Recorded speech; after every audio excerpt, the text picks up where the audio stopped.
The Blue Jackets come into tonight's game off a very strange and scary situation last night in Dallas when forward Rich Peverley collapsed on the bench. Blue Jackets forward Nathan Horton was a teammate of Peverley's when they were together in Boston. And Nathan says when something like that happens, the last thing you think about is finishing the game. Something like that happens, I don't think you're thinking about the game. You're worried about him, and you know he's got a family, he's got kids.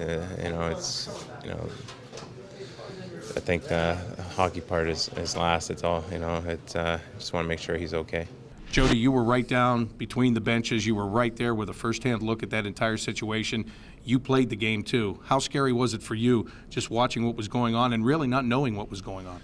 Well, yeah, it was frantic to stop the play, and then you see the looks on the players' faces down there as to just the concern for Rich Peverley and what was going on. You know, he got handed off to the medics, and then we just waited, and everyone was down there waiting, and the players, it was a somber atmosphere, to tell you the truth. But we left there last night knowing that Rich Peverley is doing much better. He responded very well to the medics, and it's encouraging news. So all the best to him, and hopefully a bright recovery for Rich Peverley and his family, of course. As a matter of fact, Nick Foligno says because Peverley is doing better and the Blue Jackets know that, that's going to help them move beyond that incident and get ready for a huge game tonight.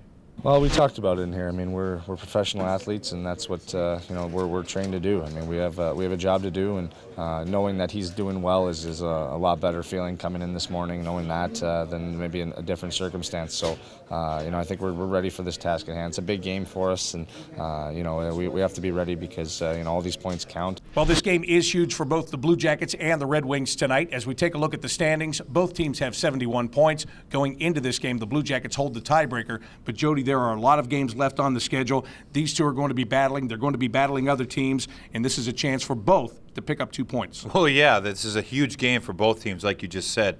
The Blue Jackets come home here tonight. They got to be fresh. They got to be prepared. They got to be ready because the Detroit Red Wings have been sitting here waiting for this team to return. The Jackets have no excuses. They know the urgency they got to play with. They know how big the game is. Love the way this sets up tonight.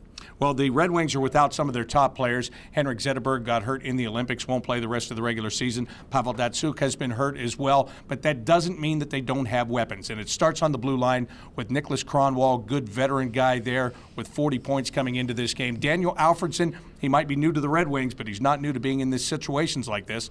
And David Legwand, they just acquired him at the trade deadline from the Nashville Predators for a situation like this. Right, and Legwand comes in. He's a veteran player. He was in Nashville his whole career, almost 1,000 games there. He's excited to get back to Michigan, where he's from.